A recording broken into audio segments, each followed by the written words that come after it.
بسم اللہ الرحمن الرحیم۔ السلام علیکم محترم سامعین کرام، حضرت سیدنا بکر بن عبداللہ رحمۃ اللہ فرماتے ہیں، گزشتہ لوگوں میں یعنی کہ گزشتہ امت میں سے ایک بادشاہ تھا جو بہت زیادہ سرکش تھا۔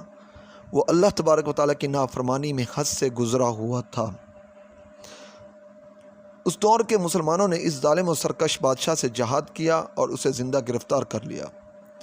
اب اس کو قتل کرنے کے لیے مختلف قسم کی سزائیں تجویز کی جانے لگیں۔ بالآخر یہ طے پایا کہ اسے تانبے کی ایک بڑی دیگ میں کسی اونچی جگہ رکھا جائے اور اس کے نیچے آگ جلا دی جائے تاکہ یہ یکدم مرنے کی بجائے تڑپ تڑپ کر مرے اور اسے اس کے ظلم کی سزا ملے۔ چنانچہ انہوں نے ایسا ہی کیا، اسے تانبے کی دیگ میں رکھ کر نیچے آگ جلا دی۔ وہ بادشاہ بہت گھبرایا اور اپنے جھوٹے خداؤں کو باری باری پکارنا شروع کر دیا اور کہنے لگا، اے میرے معبودو، میں ہمیشہ تمہاری عبادت کرتا رہا، تمہیں سجدے کرتا رہا، اب مجھے اس دردناک عذاب سے بچاؤ۔ اسی طرح باری باری اس نے تمام جھوٹے خداؤں کو پکارا، لیکن اس کا پکارنا رہ گیا، کیونکہ وہ تو خود ہی اپنی حفاظت کے محتاج تھے، اس کی کیا حفاظت کرتے۔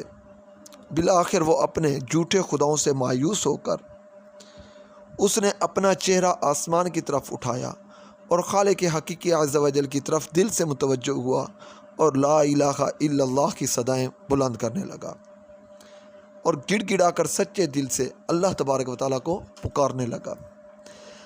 اللہ تبارک و تعالیٰ کی بارگاہ میں اس کی یہ مخلصانہ گریہ زاری مقبول ہوئی اور اللہ تبارک و تعالیٰ نے ایسی بارش برسائی کہ ساری آگ بجھ گئی۔ پھر تیز ہوا چلی، اتنی تیز ہوا چلی کہ اسے دیگ سمیت اڑا کر لے گئی۔ اب وہ ہوا میں اڑنے لگا اور یہ صدا بلند کرتا رہا، لا الہ الا اللہ، لا الہ الا اللہ، لا الہ الا اللہ۔ پھر اللہ عز و جل نے اسے دیگ سمیت ایسی قوم میں اتارا جو مسلمان نہ تھی، بلکہ ساری قوم ہی کافر تھی۔ جب لوگوں نے دیکھا کہ دیگ میں ایک شخص ہے اور وہ کلمہ طیبہ لا الہ الا اللہ پڑھ رہا ہے، تو سب لوگ اس کے گرد جمع ہو گئے اور کہنے لگے، تیری ہلاکت ہو، یہ تو کیا کہہ رہا ہے؟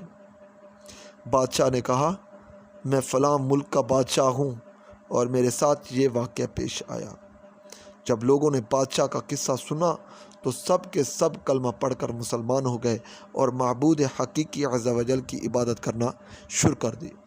تو محترم سامعین کرام، جب اللہ تبارک و تعالیٰ کو ہم دل سے یاد کریں، کسی بھی مصیبت میں، کسی بھی پریشانی میں ہم سچے دل سے اللہ تبارک و تعالیٰ کو یاد کریں تو اللہ تبارک و تعالیٰ ضرور ہماری مدد فرمائے گا۔ اللہ تبارک و تعالیٰ سے دعا ہے، اللہ پاک ہمیں ہمیشہ اخلاص کے ساتھ اپنی بندگی کرنے والا بنائے اور اس کے پیارے حبیب صلی اللہ علیہ وسلم کی اطاعت کرنے والا بنائے، اس پر کروڑوں درود و سلام بھیجنے والا بنائے۔ آمین ثم آمین بجاہ النبی الامین صلی اللہ تعالیٰ علیہ وسلم۔